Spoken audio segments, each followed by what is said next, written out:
The hard thing about hard things. This is unusual because this is not a new book. It came out in 2014, and it is a book about how hard it is to be the leader in a company during a difficult time. Basically, here's the book. I'm going to tell you what the book says. Here it is. It says that, hold on, sorry, one more little detail here. I see. All right, there we go. What it says is that if it's easy, then you don't need the leader to make the decisions. When times are difficult and you've got to make difficult decisions, then that is the hard thing about hard things.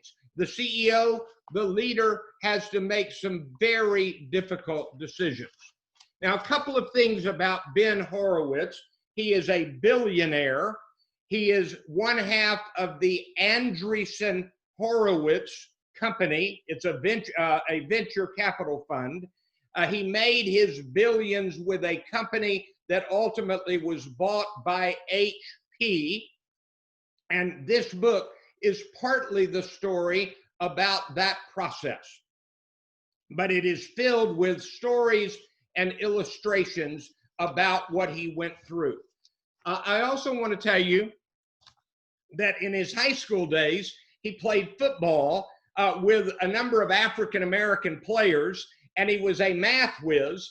And he describes, I'll read this to you in a few minutes, those two worlds and how different they are. And so one of the things that he does is he quotes from rap songs nearly at the beginning of every chapter.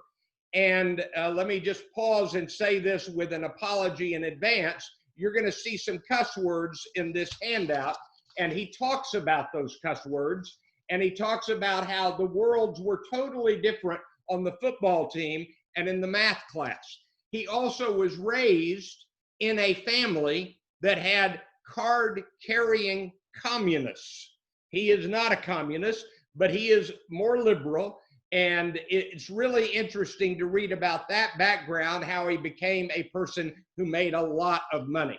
So if you are new, what I do is I provide a very thorough handout, and my promise to you is that if you will listen to this presentation, follow along on your handout, and then reread the handout one time in the next 10 days or so, you'll really get this book. My goal is to let the book speak, not Randy Mayu speak. So that's the goal. Turn to page 2 of The Hard Thing About Hard Things. On the bottom left, what is the point?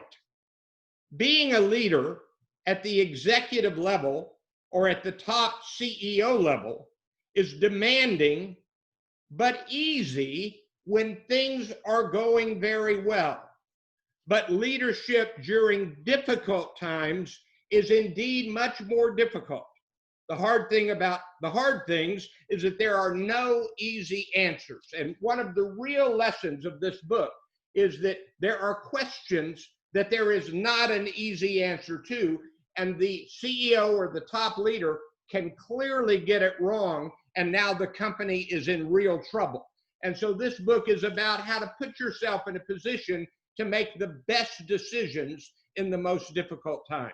At the top of page 2, why is this book worth our time? Number one, this book is a short history of some key elements of the birth and rise and fall of parts of Silicon Valley. It is very interesting history. Number two, this book is a great tutorial on how to take a company from brand new to larger to sold. And so you grow the company, you have a product or service that is in demand, and then you sell it and you pocket your money. And that's basically what he did more than once, but he did that very clearly. Number three, most of all, this book is a book to help you understand that there is, in fact, a big difference between the hard things in business and the easy things in business.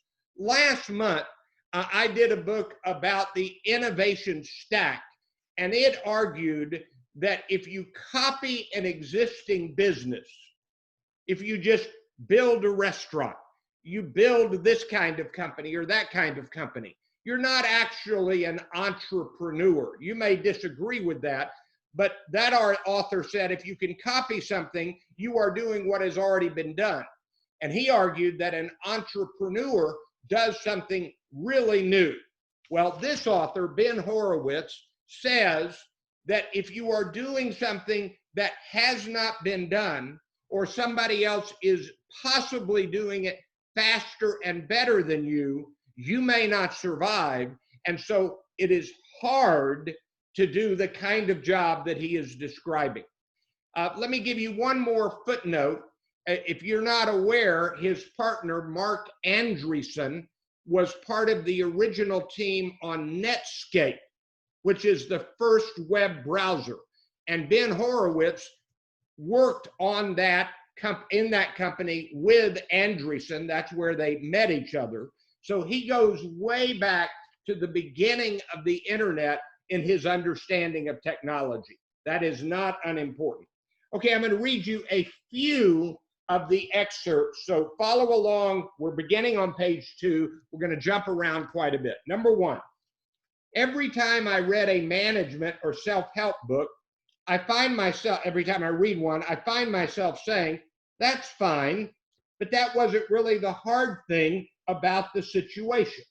And so you've got to understand that when you get to the hard thing, it's a different kind of animal than what you read in the typical book.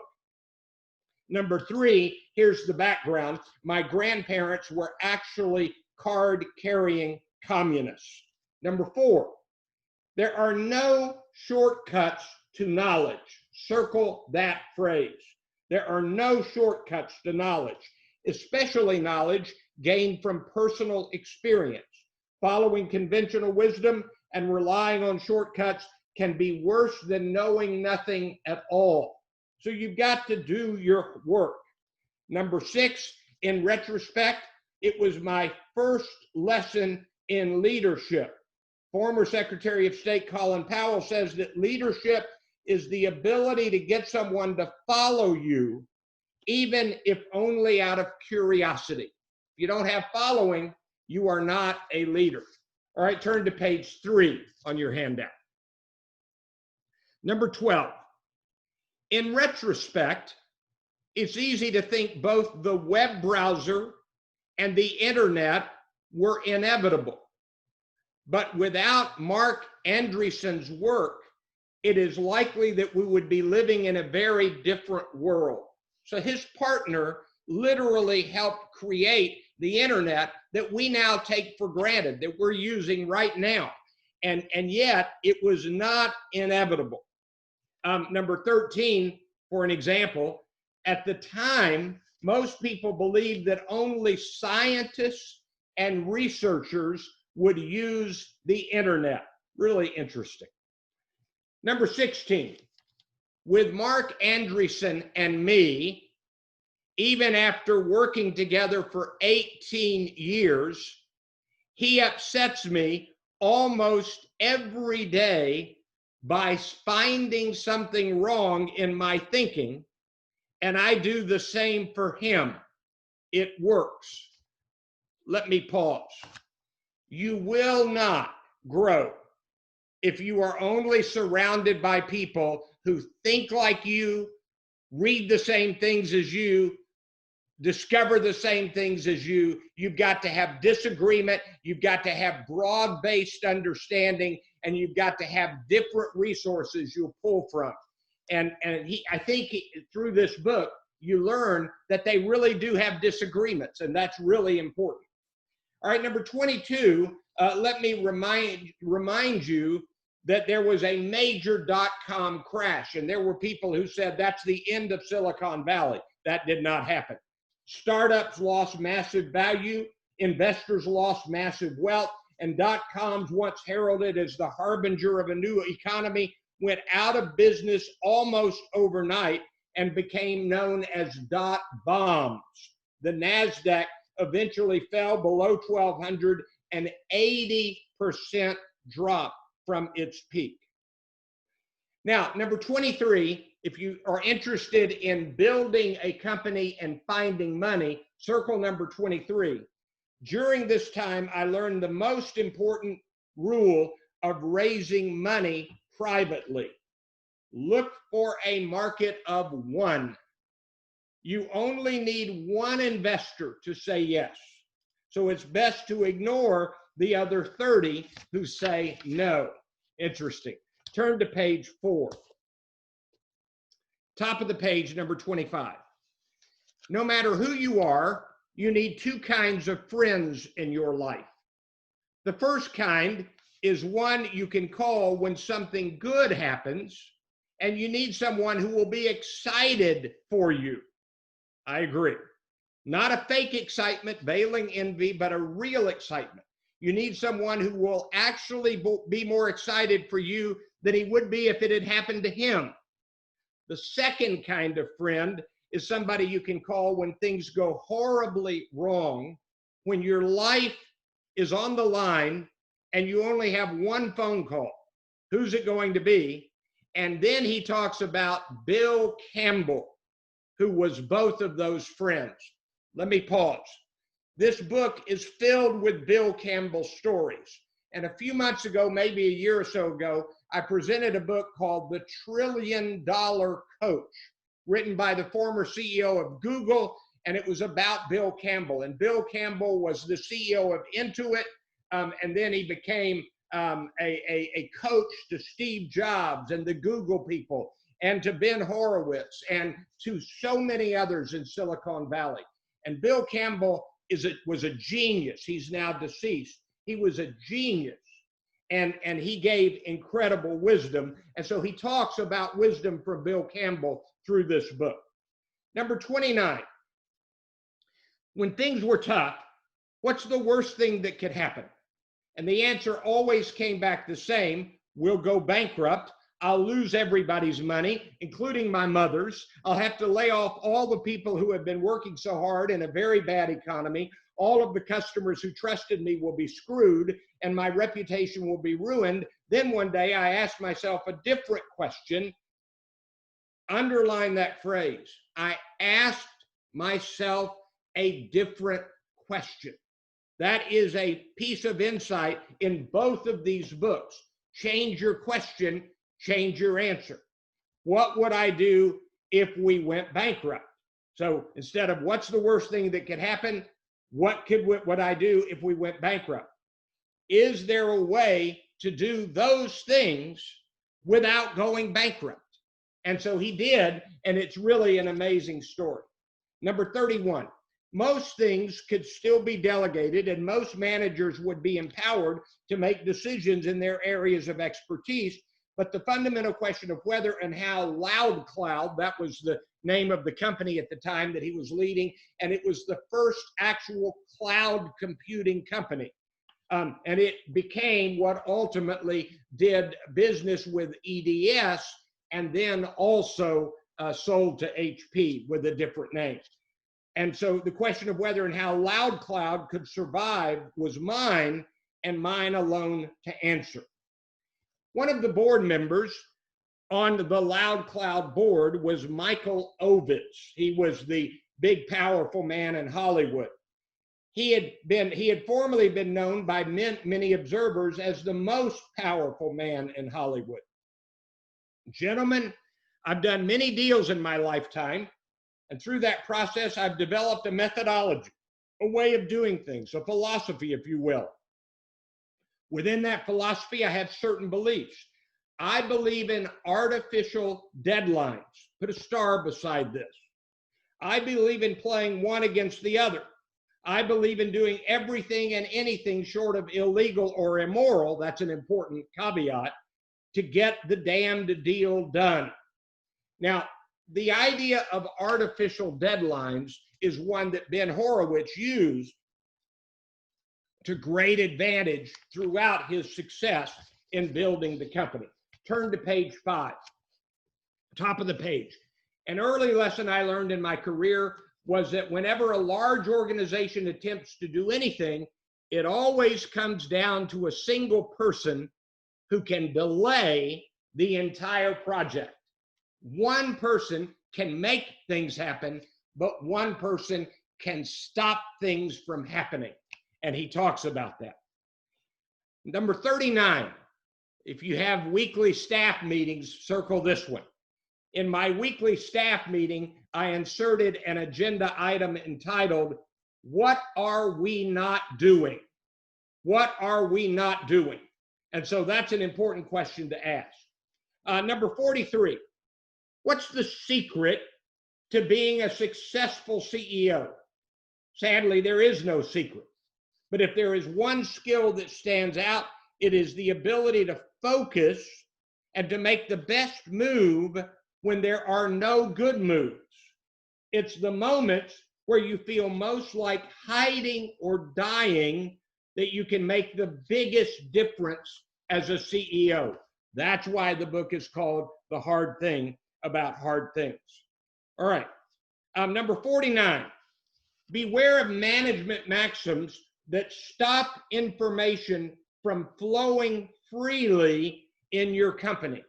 For example, I really believe this is right. Put a star beside this. Consider the old management standard.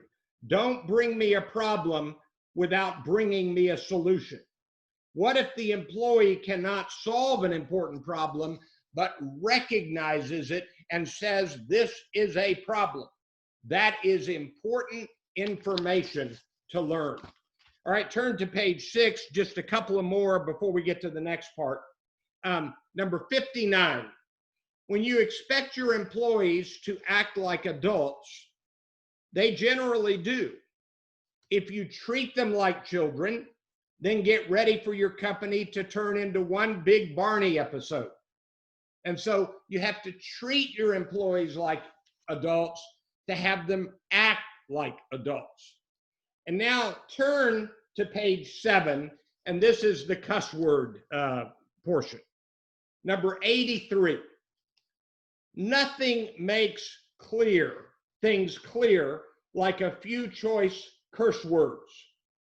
That is not the priority, is radically weaker than, that is not the effing priority. And you see the word there. We certainly could not tolerate profanity used to intimidate or sexually harass employees, so I needed to make the distinction clear. But as I see it, we have two choices. We can ban profanity or we can accept profanity. Anything in between is very unlikely to work. However, this does not mean that you can use profanity to intimidate, sexually harass people, or do other bad things. And so there's his justification. And one of the things he says is, if we had been a company that banned profanity, there were a few people who were complaining about it. He said, you don't end up hiring anybody from Silicon Valley. It is a place with a lot of profanity. So the issue is, will you tolerate certain kinds of profanity when it is sexual harassment or intimidating? And he says, no. Turn to page 8 and look at number 89 and put a star beside number 89. The law of crappy people. For any little level, any title level in a large organization, the talent on that level will eventually converge to the crappiest person with the title. The rationale behind the law is that the other employees in the company with lower titles will naturally benchmark themselves against the crappiest person at the next level. In top dojos, in order to achieve the next level, for example, being promoted from a brown belt to a black belt, you must defeat an opponent in combat at that level. So this is a fancy way of talking about the Peter Principle. And basically what it says is, if you give a title to a person who is the worst person with that title, that's what people will aspire to. And so it's a way to tolerate mediocrity, and it's pretty interesting. Turn to page 9, and now we'll do the other portion of the handout. On the left, I've got one more key quote. There's no recipe for motivating teams when your business has turned to crap. That's the hard thing about hard things. There is no formula for dealing with them. So notice the full title, The Hard Thing about hard things, building a business when there are no easy answers. Now, on the right, an observation about Ben Horowitz. He is a serious fan of rap music. In general, he hung out in two different worlds with predominantly black athletes and predominantly white math students. As a result, this is a quote, I ended up moving in multiple social circles and hanging out with kids with very different outlooks on the world. For instance, when Run DMC Hard Times album came out with its relentless bass drum, it sent an earthquake through the football team, but not even a ripple through my calculus class. Looking at the world through such different prisms helped me separate facts from perception. That sounds like a cute story. It is significant. You have to know the culture of the worlds you want to move in. And the more cultures you know, the more diverse of a group you can recruit and work with. All right. The short history. Mark Andreessen and Netscape, they helped build it together. Loud Cloud, they basically invented the cloud in 1999. Think about that. We started the first Friday Book Synopsis in 1998, and the cloud was invented 1 year after we started. Bill Campbell, the coach, advisor, board member, and genius, and he said to Ben, Ben, it's not the money, it's the effing money. Okay, I guess we're going public. That was when the decision was made to go public. And then in the middle of a critical moment when they were going public and it was not going to end up going the way they wanted it to, and they knew that, they were both, Mark Andreessen and Ben Horowitz, going to go to New York when the announcement was made. And Bill Campbell said, you have to stay here with your people. Put a star beside this. You've got to stay here with your people. You need to stay home, make sure everybody knows where they stand. You can't wait a day. In fact, you can't wait a minute. They need to know whether they are working for you or EDS or looking for an effing job. That small piece of advice from Bill proved to be the foundation we needed to rebuild the company. If we hadn't treated the people who were leaving fairly, the people who stayed would have never trusted me again. And then they had to do some layoffs. And Bill Campbell told me, quote, the message is for the people who are staying.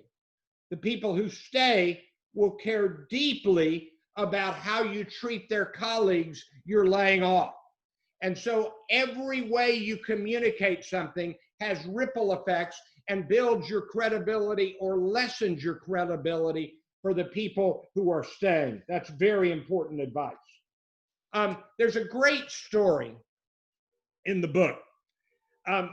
They wanted a contract to sell their product into EDS. And they discovered that one man at EDS, one man was going to make the decision, and he wasn't happy with the company. And they said, if we can solve all of your concerns in 60 days, will you give us a chance to stay? That's the artificial deadline. And they discovered that this one man was enamored with a company called Tangram. Tangram. It was another technology company with a specific tool. Ben Horowitz's company pulled together the money, bought Tangram, and then kept it in their product for free for EDS, and that saved the deal with EDS. Now let me pause.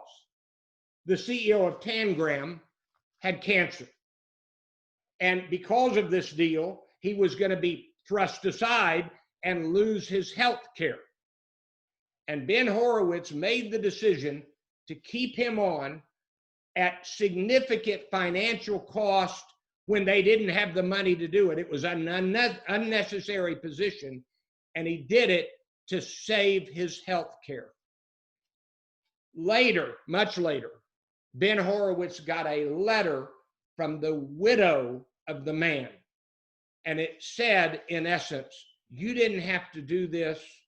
It saved our family sanity and capability, and it made his death be a death where he was respected and he kept his dignity, and it was a very moving thank you. That's something about the heart of Ben Horowitz. The company sold to HP, survival and success. We built something from nothing, saw it go back to nothing again, and then rebuilt it into a $1.65 billion franchise. Turn to page 10. Let's start here.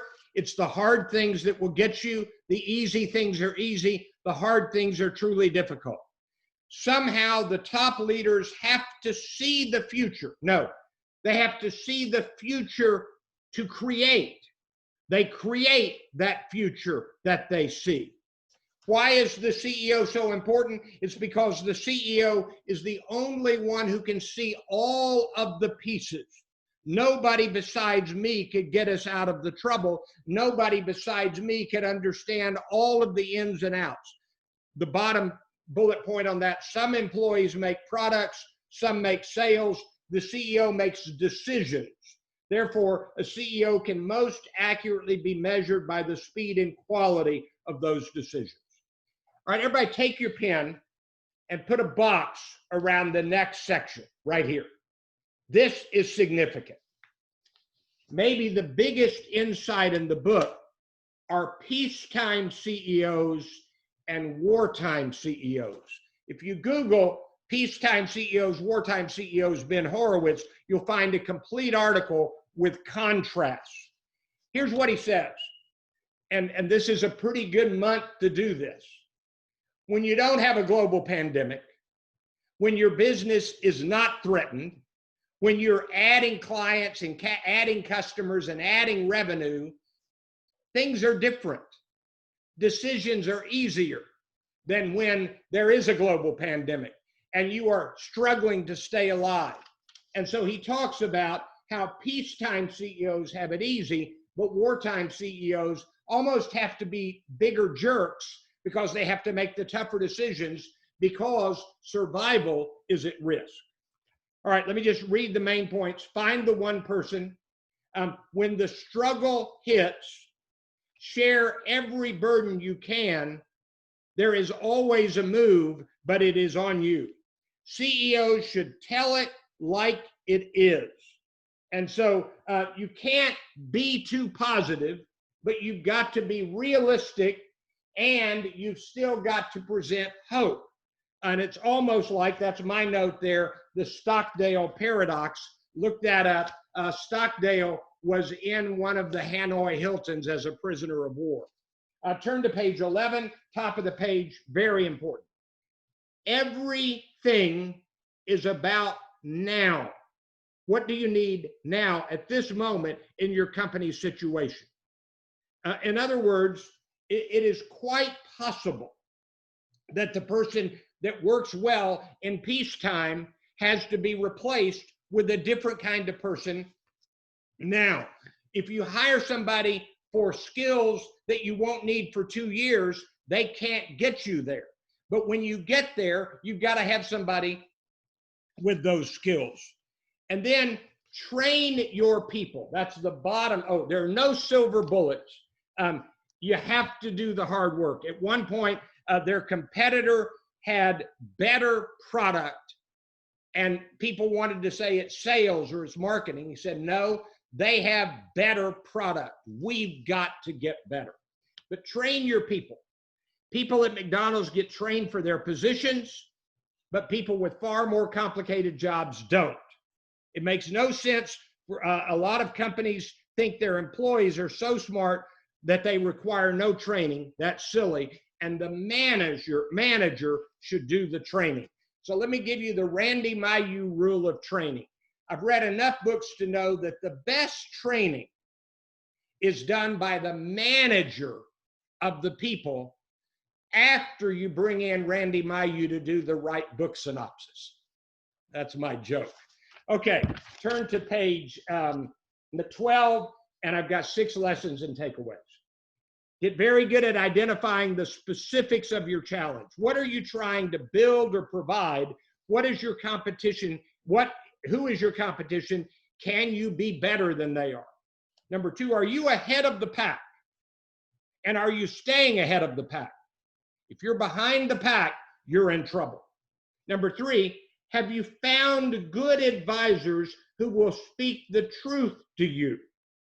Do you have the humility to listen to them and the courage to reject their counsel if you know you're right and they're wrong? Number four, can you identify the genuinely hard things about your job? Number five, can you be honest and human at the same time?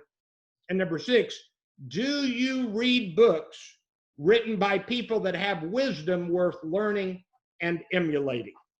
Well, that's the book, The Hard Thing About Hard Things, Building a Business When There Are No Easy Answers.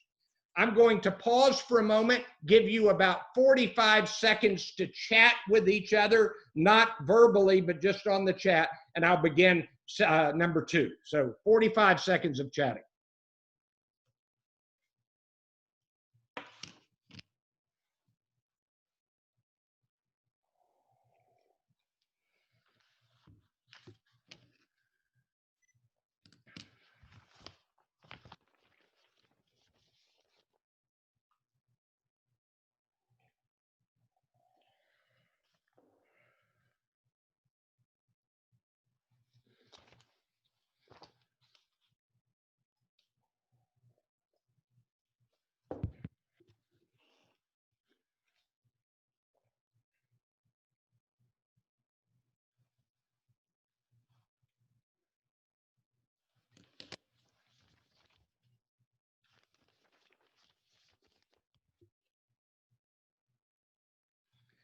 Okay, I'm calling your attention back.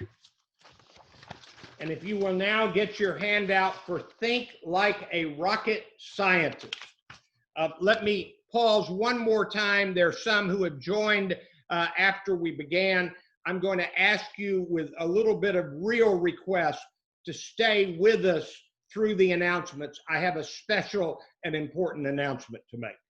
Okay, we're beginning on Think Like a Rocket Scientist. Turn all the way to page 8. We're going to do this one in different order. Turn to page 8. Think Like a Rocket Scientist. The name of the book is Think Like a Rocket Scientist. Simple strategies you can use to make giant leaps in work and life. Now, the author, I'm on the right side of the page, Ozan Varal, was born in Istanbul, Turkey. He's a former rocket scientist. He worked on one of the Mars landing projects and did the rocket science. Although I learned you don't actually get a degree in rocket science. It's physics or engineering. And he was working on that. But then he decided not to continue that. And he went to law school and he graduated first in his class with the highest grade point average in that law school's history. And now he's a professor and a blogger and an author. But when he was young, a teenager, he sent a letter to a professor at the university he was going to saying, I see you're working on a Mars project. I would like to work on it. And his boldness got him an interview and his skills got him the job. And he helped put a lander successfully on Mars. Now, he's got a great story called The Parable of the Monkey and the Pedestal. I use the word parable. The parable of the monkey and the pedestal. Let's say you're working on a project and you want to have a monkey stand on a pedestal and recite Shakespeare aloud. He says you give that project to a team and they're going to all spend their time building the pedestal. That's the easy thing to do. They're not going to spend their time trying to train the monkey to recite Shakespeare. That's the hard thing to do. And so the reality is you have to tackle the hard thing. This is a parallel to the other book. And so, how do you land on Mars? Here's a question. The old science fiction movies have, in fact, my microphone looks exactly like it. It looks like it's coming down on a three-legged platform that lands on the surface of Mars. It turns out that they tried that and it crashed and didn't work. And so instead, they put the landing module, the exploring module, inside a great big collection of airbags.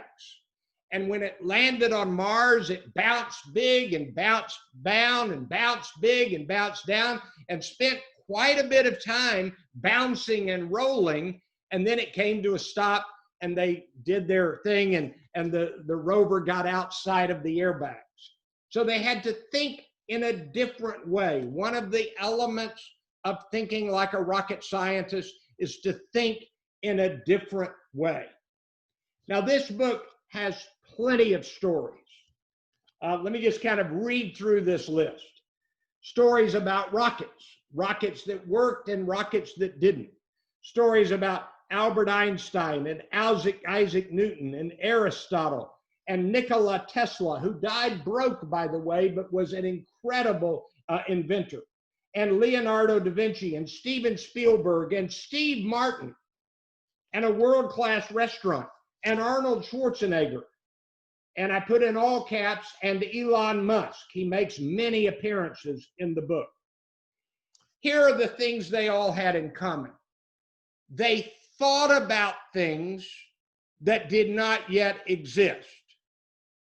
In the story about Steve Martin and the amazing restaurant, when they were at the top of their game, they abandoned the career they had at the moment and did something different. Steve Martin was the premier stand-up comic, and he went into writing books and acting. This restaurant was one of only 3 in the United States that had 3 Michelin stars, and the owner gutted the restaurant and said, we're going to reinvent it and do it differently. Arnold Schwarzenegger described how when he was the world champion bodybuilder, he learned that if you do the same routine, your muscles get used to it and it doesn't develop. They don't develop like they did. So he said you have to trick your muscles with doing something utterly different. And you probably know the story, but Elon Musk decided to build a rocket. This is a good week to tell this story.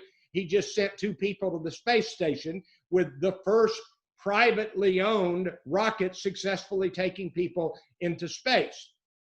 Elon Musk was trying to buy rockets and he discovered, can't afford them, I'll build them from scratch with used materials. He didn't buy used rockets, he built rockets with used materials. It was really fascinating.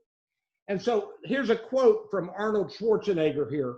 We must provoke and shock our minds the same way that Schwarzenegger shocked his muscles. Through reps and sets, thought experiments, and moonshot thinking, force our minds to rise above our daily trance. There is a company within Google called Google X. No, there is a company within Google that used to be called Google X and is now called X. And a man named Teller leads the company. And one of the projects they're working on is Project Loon, L-O-O-N, for Looney. And they're trying to build a network of internet connections on balloons that look like jellyfish that can go over areas like Puerto Rico, and they've successfully done this, that lost all internet connection. So who would have thought balloons staying up in the air, and they had to learn how to do this to keep them there for over a week, staying up with internet connections. And so that's a pretty amazing thing. X doesn't innovate for Google, X creates the next Google. And there's a project, an exercise, a challenge at Stanford, where people in a class are divided into teams, and they're given $5. And they say, here's your $5. You come up with a way to turn this project into a lot more money, and you're going to have 3 minutes to make your presentation. I want you to do it. And so they come up with a bunch of ideas, but the second best idea, they don't need the $5. They call the best restaurants in San Francisco, and they make reservations at the best times, and then they sell the reservations for somebody who wants the reservation, and they make money by selling the reservation. But the winning idea was, they said, we've got 3 minutes to make a presentation. They found a recruiting company that would pay a bunch of money to have that 3 minutes. So they sold the 3-minute presentation. The $5 was irrelevant. And what they said, let me read this quote: the teams that make the most money don't use the $5 at all. They realize that the $5 is a distracting and essentially worthless resource. Now, there's a story in the book about George Gallup, the Gallup poll. George Gallup died many years ago. And Gallup wanted to find out whether or not people were actually reading the newspaper. And he discovered you can't ask them. They won't tell you the truth. You have to observe them. You have to see which pages they turn to, how long their eyes stay on that page. So they sent observers into families and into businesses where people were reading newspapers, and they observed it. Now that's all done technologically. All right, put a circle around this next section. Why did I choose this book this month? I suspect that because of the pandemic and the ways work will change, we are going to need some real innovative, inventive change. We're going to need to think like a rocket scientist to design a different looking future. In other words, how do we make things different in a good way in light of current and maybe future reality? Before we started the presentation, there was a discussion of conferences remaining partly on video and fully on video for a while. But someday, if we ever have the First Friday Book Synopsis back live, I am intending to still broadcast it on Zoom. Those are little things.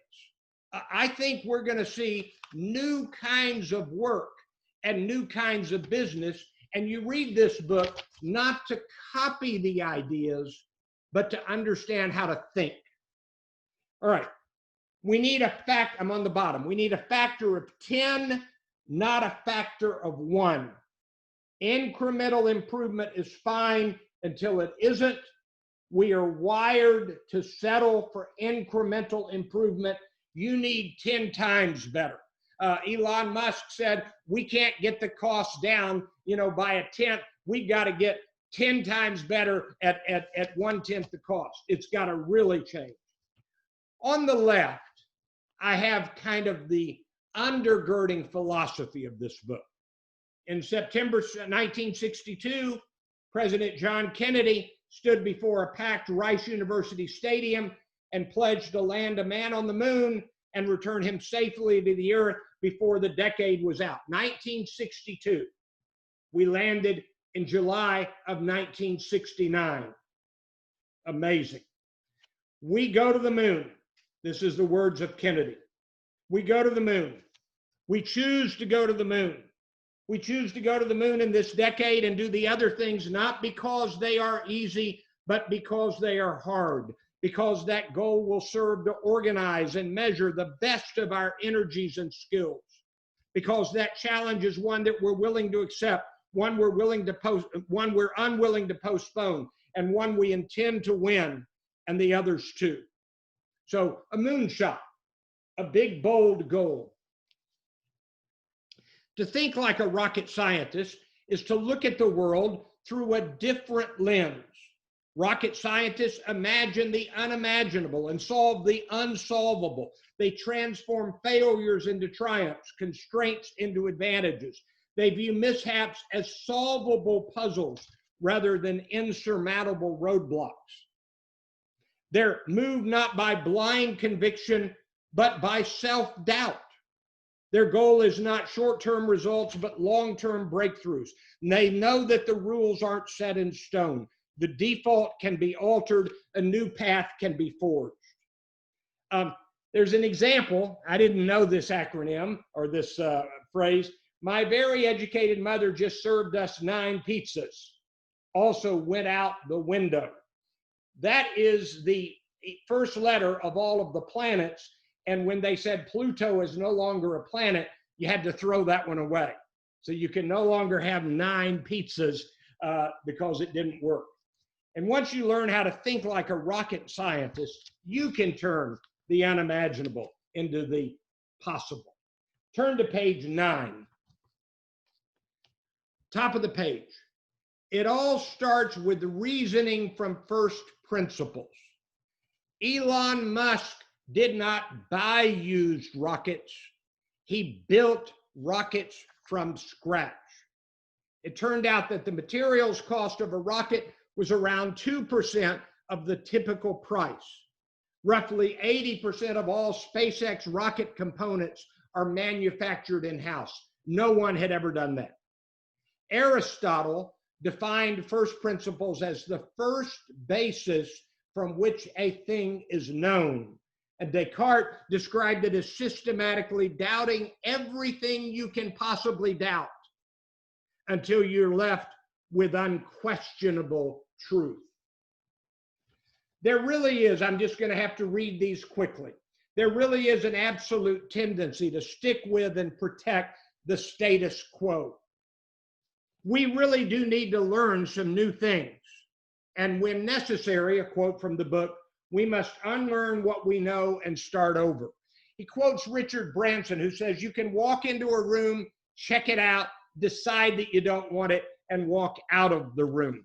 And so, in other words, try it and abandon it. Steve Martin and the restaurant Alinea, what's remarkable about both Steve Martin and Alinea is that they took a sledgehammer to themselves when they were at the top of their game. One thing he recommends is that you adopt the military idea of red teaming and you have a kill the company exercise. Let me read this. It's one thing to say, let's think outside the box. It's another to actually step outside the box and examine your company or product from the viewpoint of a competitor seeking to destroy it. Google X kills entire projects, and when they kill it, they reward financially those who call for it to be killed because they then realize it wouldn't have worked the way we wanted. So kill the company exercise. Keep things simple.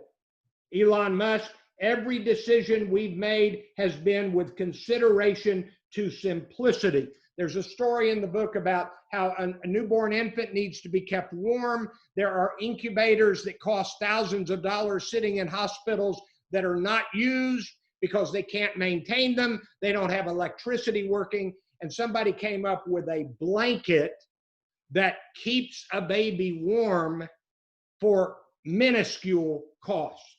And so you've got to, in order to think outside the box, you have to really do think outside the box and come up with what gets the result you want. There's great promise and power in thought experiments.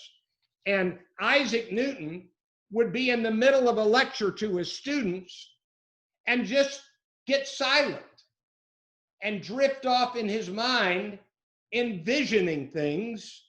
And they didn't know where he'd gone, and they didn't like him as a teacher because of that. But the book says, if you envision it in your mind, I mean fully, plan it, build it in your mind, it's almost like Steven Spielberg's storyboarding, okay? So thought experiments. Connections, Reed Hastings came up with the idea of sending DVDs in the mail by the subscription model used at the gymnasium. Steve Jobs, if you don't know this famous story, took a class in calligraphy, and that shaped the fonts for the Apple computer. Nike had the Nike waffle trainer shoe after the waffle maker that they had. Circle this. You want to work alone, and then together, and then alone. Work alone, and then together, and then alone. I'm just going to have to fly. Beginner's mind, aim for genuinely divergent thinking. Use the right words. Don't say, what would you do? Say, what could you do? Not what would you do, but what could you do? Test as you fly. And there's a story about a woman named Amelia Boone, an attorney who became the world champion physical competitor at a very demanding race. And she would train in cold temperature, wearing a wetsuit. She would train the way it was, not in a gym listening to music. Turn to page 10. Do we listen to the voices of warning? Do we learn from our mistakes? Both the Challenger and the Columbia, horrible explosions, loss of precious life, and neither one of them listened to the warnings. Aim for progress, bold progress. I'm going to have to let you read why this book and the point and the key excerpts on your own. We are out of time, but I need you to stay a few minutes after. But let me read the lessons and takeaways and a footnote at the bottom of page 10. Number one, you don't have to do the things the way they've been done. And maybe, probably, you should not.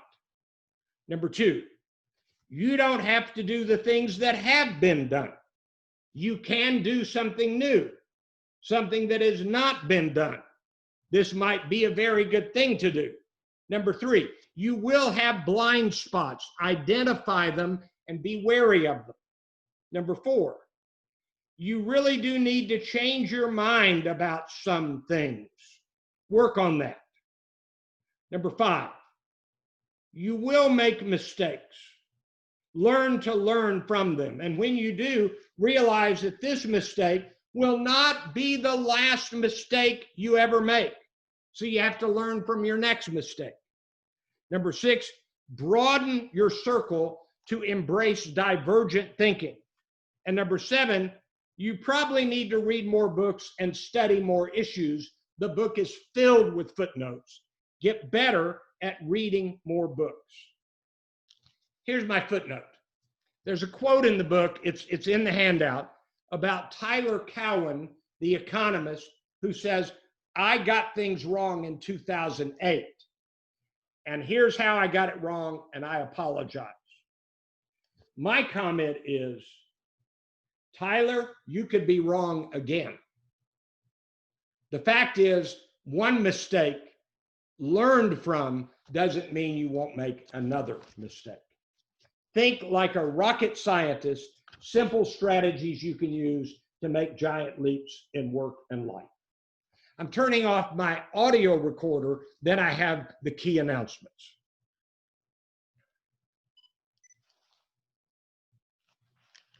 I hope you found those useful. Let me call up something.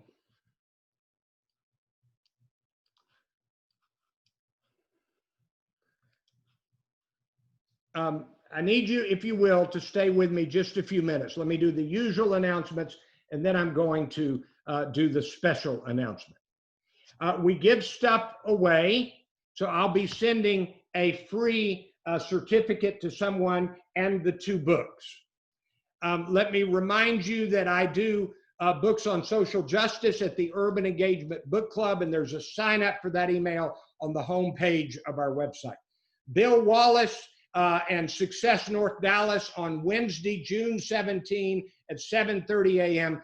Jenny Helling Fuller, she's an attorney from Minneapolis, speaking on coming back, avoiding the pitfalls. That will be on Zoom, and so I encourage you to do that. Go to 15-Minute Business Books to sign up for our email list. And if you'd like to participate financially, you can do it through PayPal or Zelle. And I put something in the chat at the top about that. Now, let me go back to the screen and talk to you a minute.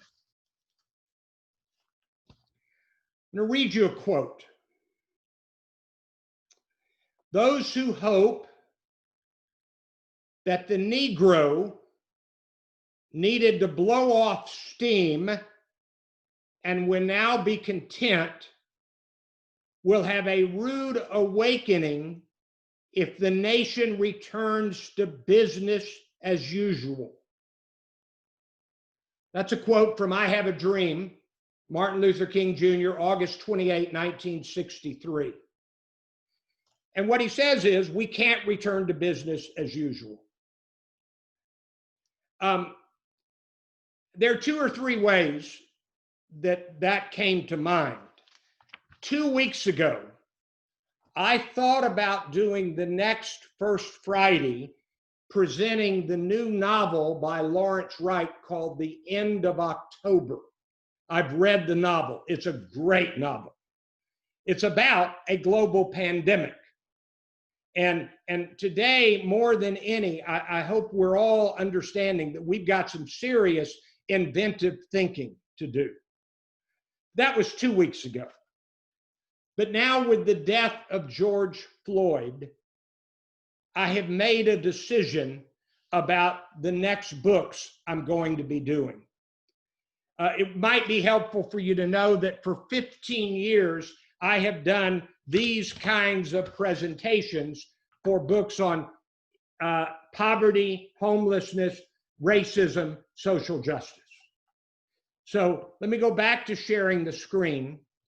And next month, I'm going to do the very good business book, The Ride of a Lifetime by Robert Iger. On Disney, Bill Gates says it's the best business book he's read this year. But for my second book, and it will be on Zoom again on July 3rd, I'm either going to do How to Be an Anti-Racist by Ibram X. Kendi or Stamped from the Beginning by Ibram X. Kendi. I'm currently leaning towards Stamped from the Beginning in July and How to Be an Anti-Racist in August. If you did not see the story, there was an African-American flight attendant on a Southwest Airlines flight. And she was flying, and sitting in the back was a white male wearing a mask, reading a book. And it was right after George Floyd was killed, a day or two. And she sat down and said, "Tell me about the book." And the book was White Fragility, written by Robin DiAngelo. I've presented that book also, about how white people are fragile talking about race. And they had a wonderful conversation. And it turned out the man reading the book, White Fragility, was the CEO of American Airlines, flying on a Southwest Airlines flight. We are in a moment. Amazon had 7 of the top 15 books, top sellers yesterday, dealing with racism. We are at a moment where I think we need to read seriously. And I've made that decision, and I hope that you will approve of it. You might wonder why I did not start with White Fragility, and I'm going to be honest. It's a very good book, but it's written by a white woman. I decided I want to start with a book about racism written by a Black author. And Stamped from the Beginning by Ibram X. Kendi was the National Book Award winner of the year 2 or 3 years ago, and it is a significant book. So next month, July 3rd, on Zoom, we're going to do The Ride of a Lifetime by Iger about Disney, a pure business book, and then I think Stamped from the Beginning by Ibram X. Kendi. Thank you all for coming. I really appreciate it. I'm now going to unmute all and you can stay and visit as long as you want. And I think I've unmuted you successfully. So I'm through. Take it away. Thank you. Thank you, Randy. Thank you, Randy. Thank you, Randy. These are great. Wonderful, Thank you wonderful, so wonderful, much. wonderful. Mhm. Well Thank you, done. Randy. Thank you. Another vitamin Yeah, that's right. for your brain. Thanks, Randy. Thank you. I should have mentioned that Bill Wallace and Success North Dallas is on Zoom in June and going back to live in July. I'm not ready to do that yet, but ours is earlier in the month. We'll see how it is for the next month. But Bill Wallace, Success North Dallas, Zoom for June and live in July with a Zoom backup, I think. So. Okay. This is wonderful, Randy. Thank you. Thanks, Kim. Appreciate it. Good job, Well Randy. done. Thank you. I love My you feeling doing is businesses maybe ought to even bring in someone like me to do some of these synopses on books on racism. It's pretty clear we have not solved the problems on that. So that's my suggestion. So. Randy, can you do this for businesses via Zoom instead of in person? Sure. Absolutely. I'm doing a number of presentations of book synopses for businesses on Zoom right now. Okay. Randy, I think you should look at every conference that's being held virtually and Yes. submit a proposal to do just that. Okay. I do. I agree. Send me an It will email be- on that, Lynn. So I can send me your idea clearly so I can know exactly what you're suggesting. That might be a very good Are idea. you saying I was unclear? No. I'm saying I don't hear It's super well. early. I don't hear super well. Oh, Randy.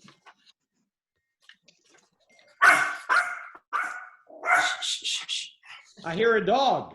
This That's Lynn morning, O'Neill's dog seconding her opinion.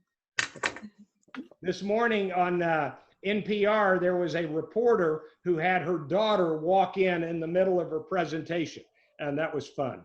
That was fun. So I did not do a good job balancing the time on the two books. I hope you got enough of Think Like a Rocket Scientist. If you ask me which of these two books is a better book, they are both excellent. So my apology for not doing the better job on balancing the time on that. So. Great. Yeah, it was great. Everything. Learned a lot. Thank you so much, Randy. Everyone have a great day. You all too. Thank you.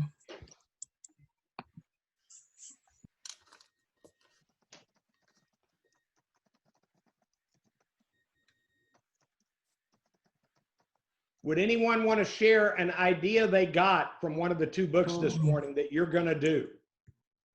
Oh.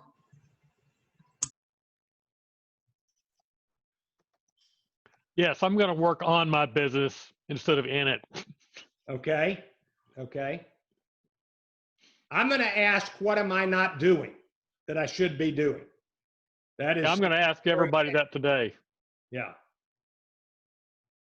I think that was probably one of the really great takeaways. Yeah. And I think the exercise on kill the business, I assume you saw that AMC theaters are now saying they may not survive the global pandemic. There are reports that 85% of restaurants may not survive this. Oh my. We have had world circumstances that have killed some businesses, and people hadn't thought about that danger. And I mentioned that I read the Lawrence Wright novel. He's a Pulitzer Prize winner. He wrote a book called The Looming Tower on Al-Qaeda. He's from the Dallas area, lives in Austin. If you read his novel on pandemic called The End of October, here's what you come away with. This pandemic isn't the big one. The big one is not yet here. So That's what I came away with in that book. It's Oh, quite wow. a book. So, Hey, Randy, Tom Meyer. hi, Tom. I'm going to try that exercise with one of my teams of having them look at it as if a competitor was trying to kill their business. Yeah, What would they do? I think that's a great exercise. it really is a great exercise. Yeah. Yeah, see, Randy, we've been thinking about how we can go take business from our competitors, but I think maybe we ought to think about it just the other way around. Yeah. It's what are they doing to us? Because they know who we are. And so they've got to be doing something about us, I'm thinking. So anyway, thank you for that one. Yeah. There's old Tom Meyer. You good luck with that. Report back to us, Tom, and tell us how it worked.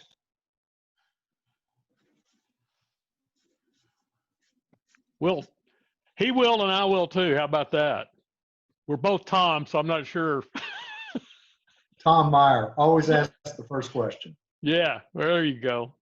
Now I've known him since we were young men, so there you go. Hi, Debbie, you look like you're in the Bahamas.